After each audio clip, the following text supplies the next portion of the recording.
이전보다 더 주님 알기 원해. 내 마음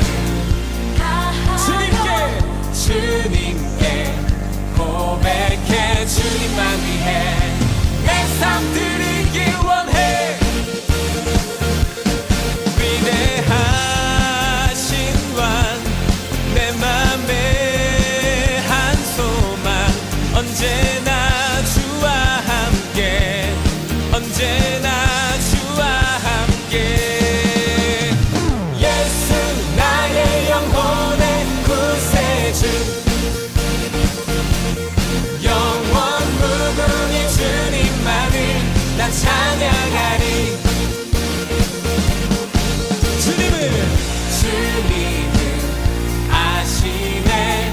주 사랑하는 맘 이전보다 더 주님 알기 원해. 내 마음 주님께 고백해. 주님만 위해 내 삶 드리기 원해. 위대하신 왕 내 맘에 한 소망 언제나 주와 함께.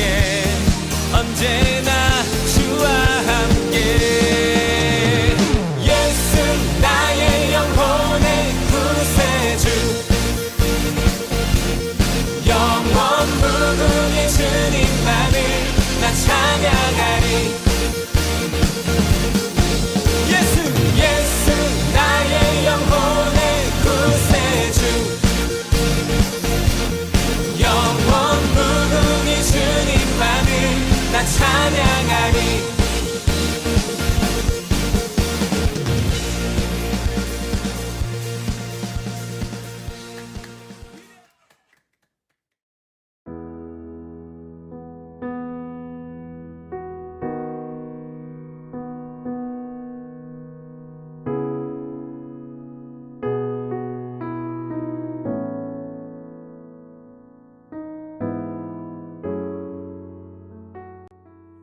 사랑이 많으신 하나님, 오늘도 이렇게 예배하는 자리에 함께 모여 예배하게 하심을 감사드립니다. 하나님, 아버지께서는 사랑하시는 독생자 아들 예수 그리스도를 이 땅에 보내주시어 우리를 위해 갈보리 십자가를 감당케 하시어 구원해 주셨습니다. 그 크신 사랑에 감사하는 마음을 담아 주님의 거룩한 죽음에 내 자신을 못 박는 사순절 절기를 지키고자 합니다. 주님 받아주시옵소서. 또한 우리의 기도가 주님을 향하는 기도가 되게 하시고 하나님의 뜻에 따라 살아가는 기도가 되게 하여 주시옵소서. 모든 것 주님께 맡기오며 예수 그리스도의 이름으로 기도드립니다. 아멘. 안녕, 우리 룩스키즈 친구들. 한 주간 어떻게 지냈어요? 지금은 사순절 기간이에요. 우리 룩스키즈에서는 사순절 기간 동안 2가지 활동을 하기로 했어요. 지난주에 광고 봤나요? 첫 번째는 그리스도를 아는 지식으로 채우는 시간이라고 해서 그 주제를 가지고 이렇게 2가지 활동지를 나눠줬어요. 이 활동지를 보면 이 안에 우리가 매일매일 읽어야 할 요한복음 말씀이 들어있답니다. 요한복음 말씀을 읽고 조각을 오려서 바로 이곳에 붙여주면은 사순절이 끝날 때 부활절이 시작하기 전에 멋진 렌트라는 글씨가 완성될 겁니다. 자, 그리고 2번째는 사랑과 나눔으로 채우는 시간이라는 주제로 이렇게 사랑의 나눔 온도계 라는 종이 저금통을 우리가 직접 만들어서 이 안에 우리가 저금을 할 거예요. 그래서 저금한 금액으로 우리 주변에 있는 어려운 이웃들을 도울 수 있는 그런 시간을 보낼 겁니다. 우리 친구들, 받지 못한 친구들은 교회 활동지가 있으니까 전도사님께 언제든지 연락을 주어서 이 활동지를 받아갔으면 좋겠어요. 알겠죠, 우리 친구들? 조금 전에 전도사님이 우리 친구들에게 활동지 소개해주면서 바로 우리 사순절 기간 동안 우리 룩스키즈의 큰 주제 2가지를 함께 나눴어요. 바로 첫 번째는 그리스도를 아는 지식으로 채우는 시간, 2번째는 사랑과 나눔으로 채우는 시간이에요. 우리가 이렇게 주제를 정한 이유는 사순절 기간 동안 예수님이 어떤 분이신지에 대해서 알고 그 알므로 사랑과 나눔으로 세상에 나아가는 우리 룩스키즈 친구들이 되길 바라는 마음으로 주제를 이렇게 정해봤습니다. 우리 오늘 함께 나눌 말씀 먼저 함께 읽어볼게요. 요한복음 1장 1절에서 3절 말씀입니다. 한 목소리로 읽겠습니다. 태초에 말씀이 계시니라. 이 말씀이 하나님과 함께 계셨으니 이 말씀은 곧 하나님이시니라. 그가 태초에 하나님과 함께 계셨고 만물이 그로 말미암아 지은 바 되었으니 지은 것이 하나도 그가 없이는 된 것이 없느니라. 아멘. 우리 친구들, 이 말씀 너무 쉽네요. 이해가 잘 돼요. 이렇게 말할 수 있는 친구들이 있나요? 이 구절은 사실 어른들도 조금은 이해하기 어려운 구절이에요. 너무나 익숙한 말씀이기도 하고, 그리고 요한복음 1장 1절은 창세기 1장 1절처럼 줄줄줄 외울 수도 있는 그런 구절이기도 해요. 그런데 정작 우리가 이 말씀의 의미에 대해서는 얼마나 알고 있는지 잘 모르겠어요. 대충 알고 넘어가는 경우가 많단 말이에요. 자세히 보면 정말 이상한 문장인데 말이에요. 태초에 말씀이 계셨다. 너무 이상하지 않나요? 말씀이 계시다뇨. 마치 이런 느낌이잖아요. 책이 계십니다. 책을 어떤 한 인격체로 부르고 있는 거잖아요. 이것처럼 말씀을 어떤 한 인격체로 이 성경은 지금 부르고 있습니다. 요한복음을 쓴 저자가 이상한 건가요? 그럼 우리는 이상한 책을 읽고 있는 거네요. 그런데 이 이상한 문장에 이어서 또 다른 이상한 문장이 나옵니다. 바로 이런 말씀이에요. 이 말씀이 하나님과 함께 계셨다. 심지어 그 말씀이라는 그 분이 하나님과 함께 계셨다라고 말하고 있어요. 그런데 바로 이어서 더 이상한 말씀이 나옵니다. 이 말씀은 곧 하나님이시라. 갈수록 더 심해지네요. 이게 대체 무슨 말인가요? 성경을 읽을 때 이런 이해되지 않는, 우리가 평소에 알고 있는 그런 상식적인 내용이 아닌 문장이 나오면 우리는 그냥 지나쳐서는 안 돼요. 대체 이 이상한 문장은 뭐지? 하고 생각하고 고민해보고 질문해야 돼요. 우리 친구들 궁금하지 않나요? 전도사님만 궁금한 건가요? 오늘 이 궁금함에 대해서 한번 낱낱이 파헤쳐 보도록 하겠습니다. 창세기 1장에서 보면 삼위일체, 바로 세 분의 위격을 가지신 하나님께서 온 우주를 만드시는 그 창조의 모습이 기록되어 있어요. 간혹 이 부분에 대해서 깊이 묵상하지 않으면 바로 성부 하나님은 처음부터 계셔서 온 세상을 창조하신 분이고, 또한 성자 예수님은 그 후에 지금으로부터 2000년 전에 이 땅에 오셔서 일하신 분이시고, 성령 하나님은 하나님의 아들이라 불리우는 그 예수님께서 하늘로 올라가신 이후에 나타나신 분이다. 지금 우리와 함께 계시는 분으로 이해하기가 쉬워요. 그런데 성경을 자세히 보면 이미 창세기 1장에서 이 세상을 창조하실 때부터 이 세 분의 위격은 함께 일하시고 계셨다는 것을 우리는 쉽게 알 수 있습니다. 이걸 가장 정확하게 확인할 수 있는 장면이 바로 창세기 1장 26절이에요. 창세기 1장 26절을 함께 보시면 하나님이 이르시되 우리의 형상을 따라 우리의 모양대로 우리가 사람을 만들고, 이런 말씀이 나옵니다. 이미 여기서 하나님이 이르시되 우리의 형상을 따라 라고 말하고 있죠. 바로 우리라는 것은 하나님 외에 다른 분이 계셨다는 얘기예요. 이미 창세기 1장 세상을 창조하실 때부터 이 삼위일체 세 분의 위격이신 하나님께서 함께 하고 계셨다는 거예요. 함께 존재하셨고 함께 계셨다는 이야기죠. 이 말은 예수님과 성령님은 하나님에 의해서 창조되신 분들이 아니라 이미 태초 전부터 하나님과 함께 스스로 존재하고 계셨다는 이야기입니다. 또한 우리가 창세기 1장을 보게 되면 하나님께서 말씀으로 이 세상을 창조하신 것을 우리 친구들은 알 수 있어요. 말씀으로 창조되었다라는 말은요. 예를 들면 전도사님이 성경책아 나타나라 하고 말했잖아요. 소리를 내어서. 그러면 성경책이 짠! 하고 나타나는 겁니다. 그런데 말씀으로 창조되었다라는 의미는 이런 의미가 아니에요. 즉 말씀으로 창조하셨다라고 할 때는 그 말씀은 우리 입에서 나오는 소리가 아니라 다른 특징을 갖고 있다는 것을 우리는 알 수 있어요. 특별히 이 요한복음에서 요한은 이 말씀을 의인화해서 표현하고 있다는 거예요. 어떤 존재로서, 어떤 생명을 가진 존재로서 표현하고 있다는 거예요. 아까 전도사님이 앞에서 말한 것처럼 이상하게 말이에요. 말씀이 계셨다라고 말이에요. 대체 이렇게 의인화 해서 표현한 그 말씀의 정체가 무엇이냐 했을 때 바로 요한복음 1장 14절 말씀에 그 증거가 분명히 나옵니다. 14절 말씀 함께 읽어볼까요? 말씀이 육신이 되어 우리 가운데 거하심에 우리가 그의 영광을 보니 아버지의 독생자의 영광이요 은혜와 진리가 충만하더라. 아멘. 이 말씀을 우리가 세번역 성경으로 다시 한번 읽어보겠습니다. 그 말씀은 육신이 되어 우리 가운데 사셨다. 우리는 그의 영광을 보았다. 그것은 하나님께서 주신 외아들의 영광이었다. 그는 은혜와 진리가 충만하였다. 아멘.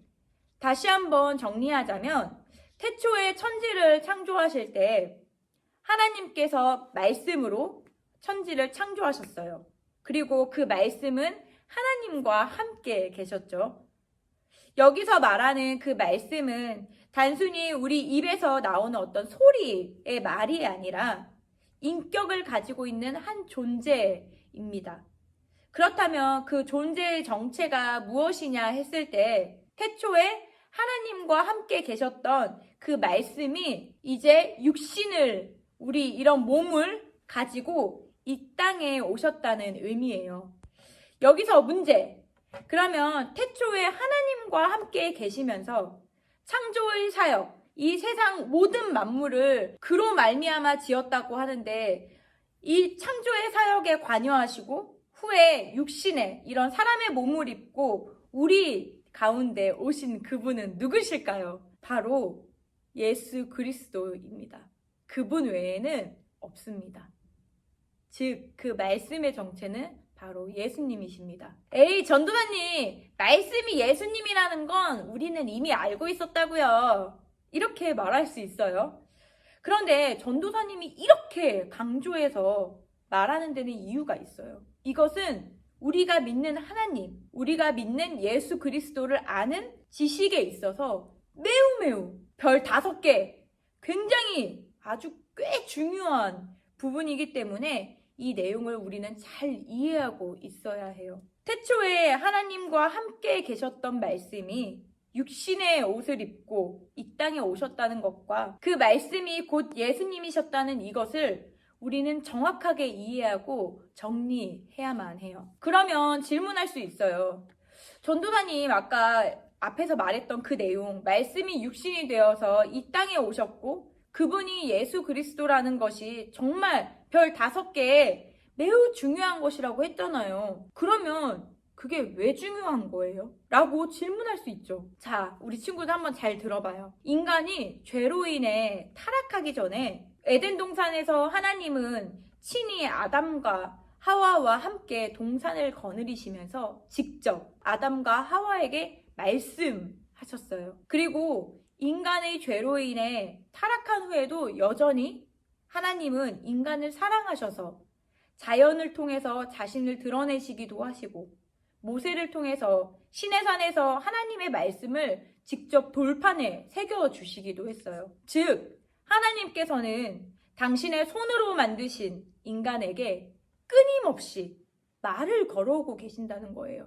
끊임없이 말씀하고 계신다는 거예요.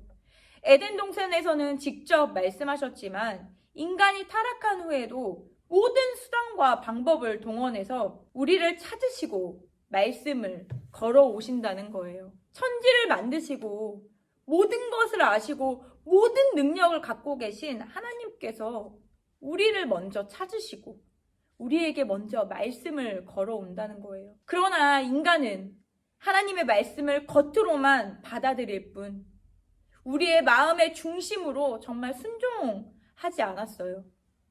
마음이 딱딱하게 굳어있고 목은 꼿꼿해져서 악해져 버릴 대로 악해져 버린 그런 인간을 위해서 우리는 보통 이렇게 생각하기 쉽죠. 심판하시고 벌하시기로 작정하셨다고 말이에요. 하지만 하나님께서는 악해질 대로 악해진 우리 인간을 위해서 드디어는 마지막으로 하나님의 말씀이 육신이 되어 이 땅에 오게 하신 거예요. 즉 말씀이신 하나님께서 우리 인간의 몸을 취하셨다는 이야기입니다. 하나님이신 분이 인간의 몸을 가졌어요. 이 의미는요, 바로 끝이 없는 그런 무한함이었던 그런 하나님께서 유한한, 죽을 수밖에 없는 그런 존재가 되었다는 의미입니다. 그리고 영원한, 시간적 개념이 없었던 영원한 존재가 시간적 개념이 있는 시간 안으로, 과거와 현재와 미래가 있는 그런 시간 안으로 들어오셨다는 이야기예요. 바로 보이지 않았던, 우리 눈에는 감히 볼 수 없었던 그 존재가 보일 수 있는 존재로 이 땅에 오셨다는 이야기예요. 이분이 바로 예수 그리스도입니다. 이건 정말 엄청난 은혜입니다. 우리가 오늘 이렇게 살아 숨쉬고 존재할 수 있는 이유는 오직 하나님의 은혜로만 가능하다는 것을 알 수 있어요. 우리를 향해 끝까지 손을 내미시고 말씀하시는 하나님에 대해서 우리는 거절하고 순종하지 않고 하나님의 손을 뿌리친 채 더 이상 악해질 수 없을 만큼 악해졌다는 거예요. 그런데 하나님은 이 상황을 어떻게 풀어가시나요? 바로 독생자 아들, 말씀이신 예수 그리스도를 우리를 위하여 이 땅에 보내주셨습니다. 예수님이 누리는 그 아들의 신분을 우리에게 나눠주시고 그분의 겸손함과 그분의 거룩함, 그분의 정직함을 담고 단지 용서받아 의롭게 된 죄인이 아니라 지극히 사랑받는 예수님과 하나님이 친밀하셨던 것처럼 우리에게도 그 친밀함을 예수님을 통해서 경험하게 하셨다는 거예요. 복음의 가장 큰 혜택은 아들이 자신의 아들 신분을 나누어 주심으로 우리로 하여금 하나님의 자녀됨을 알게 하시고 이 땅에서 그 자녀됨의 권세를 누리며 살아가는 거예요. 오늘 우리에게 왜 이런 은혜의 감격이 사라졌나요? 바로 예수님이 진짜 어떤 분이신지 관심도 없고 알아도 그냥 기적 정도 일으키시는 분으로만 알고 있다는 거예요. 예수님은 완전한 하나님이셨지만 우리를 위해서 완전한 인간의 몸을 가지심으로 이 땅에 오셔서 우리에게 보이시고 우리에게 손을 내미시고 우리에게 말을 걸어 오셨습니다. 사랑하는 룩스키즈 친구들, 이 세상이 만들어지기 이전부터, 우리가 만들어지기 이전부터 계셨던 영원한 하나님이신 예수 그리스도께서 드디어는 인간의 몸으로 우리에게 모습을 드러내시고 아들의 신분으로 이 땅에 오셨습니다. 그리하여 당신의 영원함과 그 거룩한 자녀의 신분을 우리에게 주시길 원하시고 계세요. 왜요? 우주와 모든 것을 창조하신 그 위대한 영광의 하나님께서 바로 우리를 사랑하시기 때문입니다. 그 하나님은 뭘 달라고 하시지 않으십니다. 단지 우리의 사랑만을 원하고 계십니다. 하나님을 향한 진실된 사랑 말입니다. 오늘 그 사랑을 하나님께 기쁨으로 드리는 우리 룩스키즈 유초등부가 되길 간절히 소망합니다. 오늘 함께 두 가지 기도 제목으로 주님께 나아가길 원해요. 첫 번째는 주님, 말씀으로 세상을 창조하신 영원하신 하나님, 바로 예수 그리스도께서 이 땅에 오심으로 말미암아 우리가 하나님의 자녀가 되는 영광을 누리게 되었다는 사실을 잊지 않고 살아가는 제가 되게 해주세요. 두 번째, 다른 어떤 것도 아닌 하나님을 사랑합니다 라는 진실된 고백 하나만을 원하시는 주님께 오늘 다시 한번 고백하오니 이 고백을 받아주시길 간절히 원합니다. 오늘 이 두 가지 기도 제목 가지고 함께 기도하시겠습니다.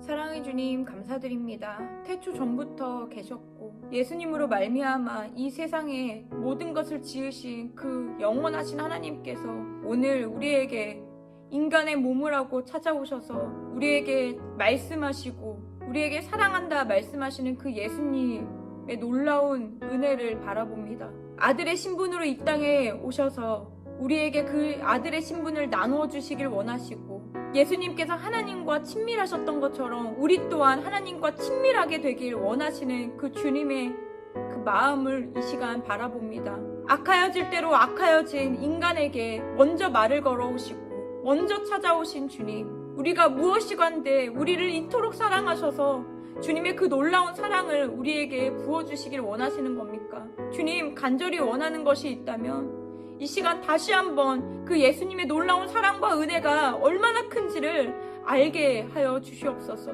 또한 주님께서 원하시는 그 한 가지, 주님을 사랑하고 이웃을 사랑하라 말씀하신 그 새 계명대로 살길 원하시는 그 주님의 마음을 오늘 우리가 이 시간 알게 되어서 그 주님의 말씀대로 살아가는 귀한 우리 룩스키즈와 우리 선생님들 그리고 우리 사역자들이 될 수 있도록 주님 함께하여 주시옵소서. 이 모든 시간 우리와 함께하시고 오늘도 주님의 자녀됨의 그 신분을 주길 원하시는 하나님과 친밀함을 나누길 원하시는 그 놀라운 은혜를 찬양합니다. 오늘도 우리에게 말씀하시고 우리를 사랑하여 주시는 예수 그리스도의 이름으로 간절히 기도했습니다. 아멘.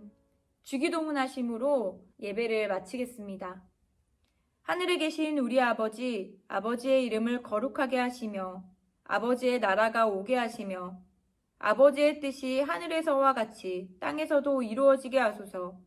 오늘 우리에게 일용할 양식을 주시고 우리가 우리에게 잘못한 사람을 용서하여 준 것 같이 우리 죄를 용서하여 주시고 우리를 시험에 빠지지 않게 하시고 악에서 구하소서. 나라와 권능과 영광이 영원히 아버지의 것입니다. 아멘.